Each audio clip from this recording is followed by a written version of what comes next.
Guys, it is time to react to the Premier League. It is Thursday right now. Copa America has just happened. I really wanted to do the Copa America predictions, but I did not have any time to. But we will react to the Premier League first. Then we'll make maybe some Copa America, maybe Nations League predictions or any Asian, whatever. Really, I mean, I'd say more like we're probably gonna stick to Europe and South America because those are the ones I know the most. Copa America, I probably know the best. Actually, no, probably not. But what is it with Ecuador? I know probably the best, and what else? Argentina, Brazil. I know what they're doing. I know what Bolivia's up to and stuff. So I'll probably talk more about that. And also, it's a little easier on the schedule. Like with Nations League, I kind of have to wait until like Sunday for all the matches to finish, or actually Saturday. Yeah, Saturday for all the matches to finish. So I could actually make my predictions for you know match say like 4 of the Nations League. Yeah. All right, let's start. Okay, Crystal Palace versus Liverpool. Okay, I said a 3-0 victory for Liverpool.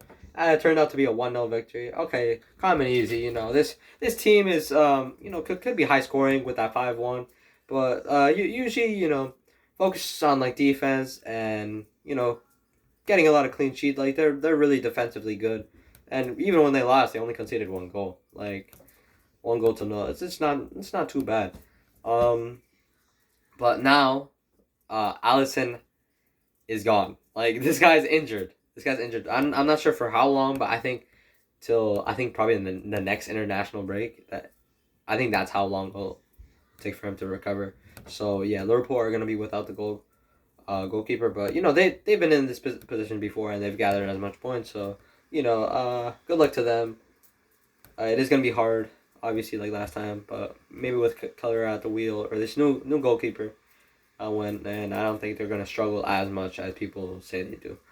Um, yeah, fair play to Crystal Palace. Crystal Palace had some like moments where they were actually like they were edging goal, bro. They were literally edging goal. So yeah, Crystal Palace didn't play horrible this game. I mean, at least in the second half. I didn't see the first half, but the second half they were playing pretty brilliantly. Once I think Mateta came on, or actually Will Hughes actually they looked a little bit more electrifying when Will Hughes came on. For some reason, they were actually passing more into Liverpool's third than anything. But yeah, one nil victory for Liverpool, pretty comfortable, and yeah, but it is gonna be harder from here for Liverpool. Okay, Arsenal versus Southampton. Okay, I said a 6-0 win. This was far from the truth. It was a 3-1 win, and it was a bearable 3-1 win. Southampton went up the first minute. Southampton, I think were defending like the hardest they could. I saw the lineup. It was like 5 defenders, 4 midfielders, and like 1 striker or something. No, actually no, that's a little exaggerated. Five five defenders, 3 midfielders, and 2 attackers. I'm saying I'm not sure what that 5-3-2, but I don't know. I mean, I guess that's like center back, center back, center back, right wing back, left wing back. I mean, it's just a bunch of defense options. If I'm being honest with you here, it was pretty much low block. I didn't watch the game, but I can assume it's probably low block. Um, Southampton scored first. Also, Ramsdale was brilliant. Ramsdale was brilliant for Southampton. Um, they get a what is it? They get a goal. They get a goal. Southampton, and then Arsenal hits one back with Saka, Trossard, and Martinelli. Yeah, Martinelli has been picking up the form after that 1 goal. That guy's he's coming back. He's coming back. Arsenal are my second favorite team in the whole Premier League. I just love the way they play. Um, and they're like winning mentality and stuff. It's different from City. I have like some hatred for City. I think almost everyone has because they're winning a lot. Uh, Maybe that might start with the same with Arsenal, but I don't know. I just have this thing with Arsenal. I hope they get far in the Champions League. Same with Aston Villa. Just any Premier League team. But no disrespect to any Bundesliga as well. Like Stuttgart, that I support them. Girona, like any underdogs. We're talking Leverkusen too. Even though Leverkusen are more like a unit now. Yeah. Okay, I'm getting off topic. Okay, let's get back to the Premier League. Brentford versus Wolves.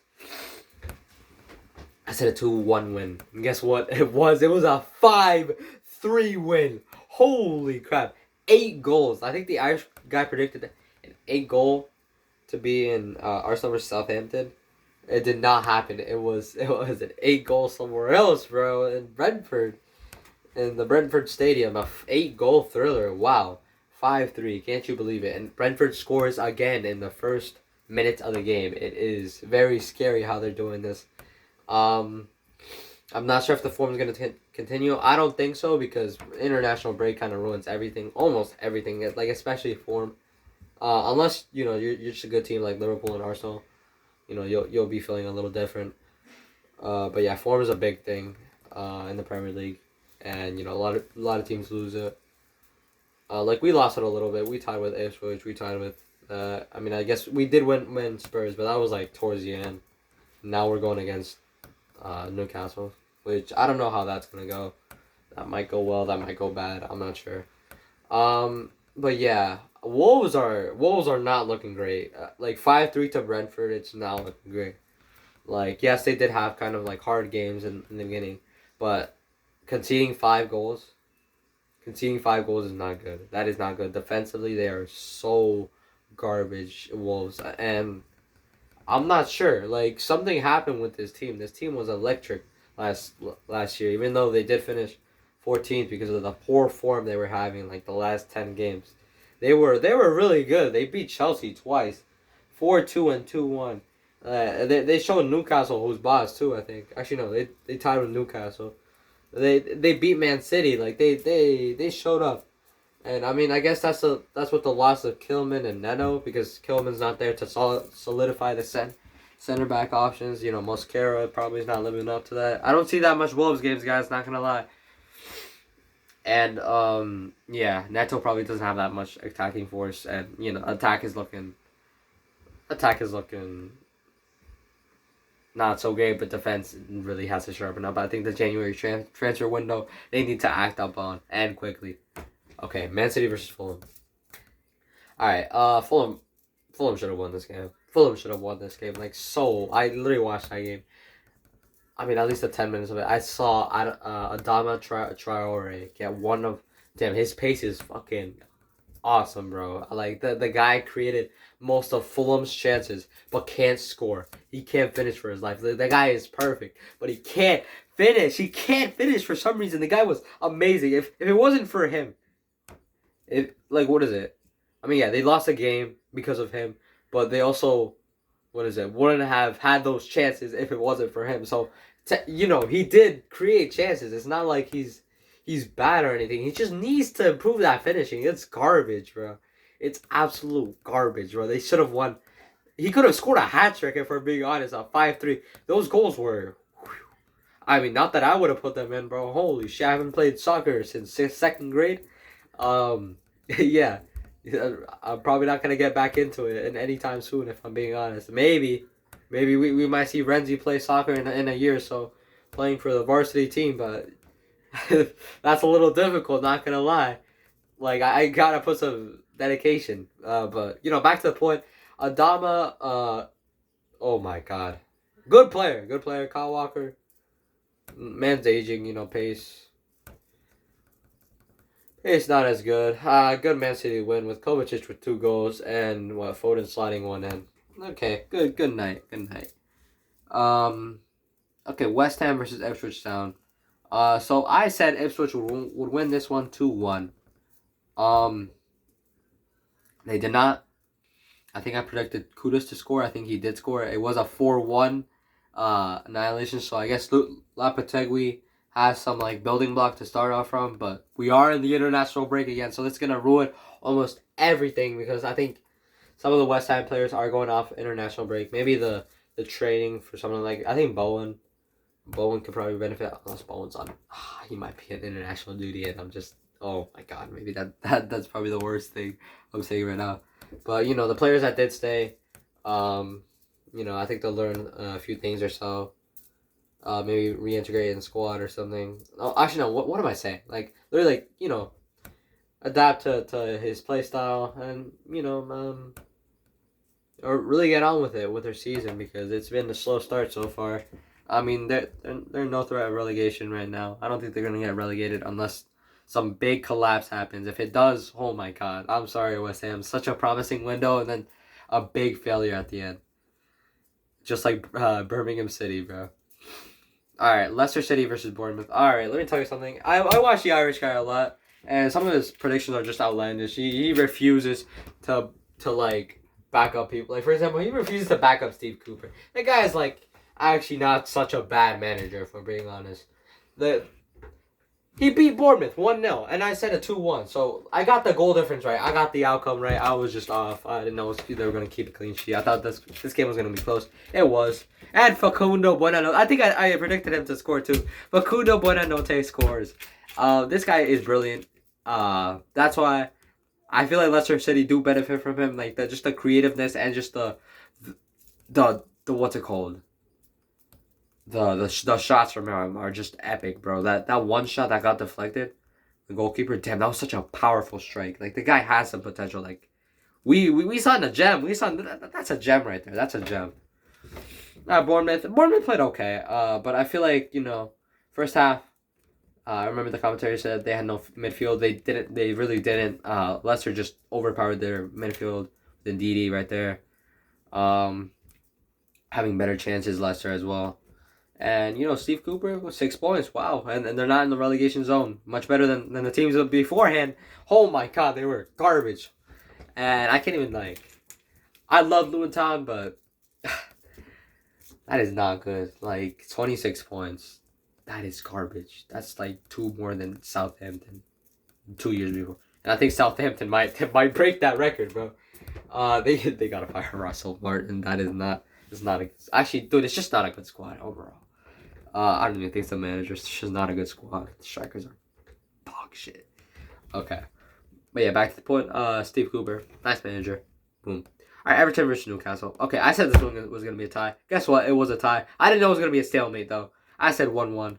It's 0-0. And barely, bro. What's it called? Gordon gets a penalty, right? And then Pickford blocks it. Just deflects it. And it's just a horrible night for him. Because this guy was from Everton. Joins Newcastle. Now he's facing Everton. And now I don't know. He can't score the penalty. So I don't know. It's a horrible night for him. He knew that he could have won the game. But yeah. No. Everton. What is it? I mean... Look, bro, anything can happen in the season. This is just a little bit of a little bit of a spell, not even form. It's 4 points. Yeah, if they get a win or a point, I guess they're picking up the form, but I don't know. Right now, we'll see. Same with Leicester City. Just same with, the bottom 10. You could see with the top 10 that, they're going to have, some pretty crazy season, not going to lie. All right, Aston Villa versus Man United. I said a 4-1 victory here. 4-1. I thought Aston Villa was going to annihilate the floor with them. And apparently they didn't. It's a 0-0. But apparently Man United were having a meeting with the executives and stuff. And they were deciding on the sack of Erik ten Hag. And I think they came to the conclusion that it won't be at the end of the international break. It's probably going to be between the end of this international break and the start of the next one. I think the guy's definitely going to get sacked. And Ruud van Nistelrooy will definitely take it. Oh, also Tuchel they're not talking with Tuchel. So I think Ruud's probably going to get appointed. And probably that's why they hired him too, if I'm being honest. It was really to replace Ten Hag if he failed at his job. And let's see how that goes. I don't think the guy was, he managed PSV. I think he got a 3rd place finish. Not too bad, but let's see how it goes. I'm not really sure with this. All right, Chelsea versus Nottingham Forest. I said a 1-1, and it was a 1-1. I'm telling you, I was listening to Visit. I was like, you think Chelsea are gonna do good, right? The next year, and then they just somehow mess up, and they did mess up here against Nottingham Forest. But Nottingham Forest, let me tell you something. Not a bad squad. Not a bad start either. I think they're gonna get mid-table here. They're not gonna be threatened by relegation or anything. I think this is a good start for Nuno Santo, and he'll actually keep the job. I don't think the guy's actually going to get sacked. He blew everyone's expectations away. I'm not going to say something outlandish like Europe or something, which, I don't know. It's not happening. I'm telling you, it's not happening. There's no way it's happening. But they're going to get mid-table. Good enough, bro. The team is really good. The team is just packed with talent. Hudson-Odoi. You got Gibbs White. Just a bunch. Even Chris Wood is kind of revitalizing his goals and stuff, and himself as a striker. So I guess he's still improving. Okay, and now time for the big one. And I predicted this. Look, I can show you right now. 3-2, 3-2, right there. 3-2. And look, and just to show you that I didn't write that down. Look, and look, and you can just check my community post as well. I posted this as well. So if you guys are doubters and say like, oh, this guy wrote it. No. Check my community post right there. All of that. I got that prediction right on. The 2 back-to-back predictions right there. I got both of them right. And on Sunday. That's just amazing. I should have bet on that. I should have got $30 or something. Bet $1 and get 30. 3-2. We made a comeback. Oh my god. I can tell you a bunch about this game. I was actually scared. I was at the gym. I was watching the first 30 minutes, and I was just scared. We conceded the first goal. And it's stupid. I think someone made a mistake in the back. Yeah, they like the Chelsea game, they outpaced us and they scored goals with Johnson and who was it? Madison. We weren't looking good in the first half. I mean, I guess we were looking a little bit threatening and stuff. But Label looked good. Matoma was looking threatening, but no goals came out of that. I think we could have had a chance with Welbeck, but we didn't take it. All right, and here goes the second half. Second half, everything changes. Okay, I go back to my house. I pull up the game. It was still at halftime. I pull up the game after playing a round of Brawl Stars, and as soon as I see Mente score one in the box. Like, damn, that is really good. The guy has been fantastic. I think he's had a few offers like Ipswich Town, and probably against Nottingham Forest as well. I think the guy was not as good with the ball than off the ball. Off the ball, he's amazing. I love his pressing ability. I love Mente. And I'm so glad he got a goal. It boosted his confidence. And guess what? Jorginho Rudder. Oh, shit. I was, doubting this guy. Yeah, I don't like the guy too much. I don't know. I feel he doesn't have too much confidence. I remember seeing him against Ipswich. He could have really scored one straight, but yeah, he didn't have as much confidence. Actually, no, he did. He looked okay in the Ipswich game. It was Matoma that was a little off that game. And then I think Matoma assists him, and boom. Oh my god, he scores a banger. Oh yeah, and I can't forget about Estupiñán. Estupiñán, once he came in with Ferdy, what is it? He had more attacking ability than Ferdy. And he was better on the ball too. He was just better defensive wise as well. He really kept it solid. The guy, I'm so glad. He's going back, and that link with Purvis and Matoma, that's coming back. And that's what made us dangerous the 2 seasons ago. And I really had some high hopes. I was like 2-2. Okay, I'll take that. It's a draw. I'll come back. And oh my god, 3-2. Danny Welbeck. Dude, this guy is 34, 33. This guy's closing to 34. This guy's half of 66. 66, bro. And this guy scores one. Oh my god, slots one in with his header. Holy shit. That just made my day. That's such a good day that was. And oh my god, I just can't believe we actually did that. Okay, for you guys, I might post this maybe today at night, Thursday, but I might make it Friday. Depends how I feel. It's probably gonna be Friday, but if I feel like it, I'm gonna post it Thursday night. All right, guys, thank you guys so much for watching. I'm probably gonna post a video probably this Saturday night or something for the Nations League, and then Sunday I'm probably gonna do Copa America. We're gonna react to the Nations League on Tuesday. Wednesday, we're gonna react to the Copa America. I'm making my predictions on Thursday. That's my goal plan. Or maybe I might be busy with studying. Let's see what happens. Or I could record a few videos in 2 or 3 days, or in the same day, and then I could just post them. Maybe edit them a little bit, but yeah. Okay, you've heard me enough rambling. Whoever watches to the end, you guys are actually the goats. This is pure raw edited footage, and the what's it called? Whoever stayed at the end, I really appreciate you. All right, thanks, man. See ya.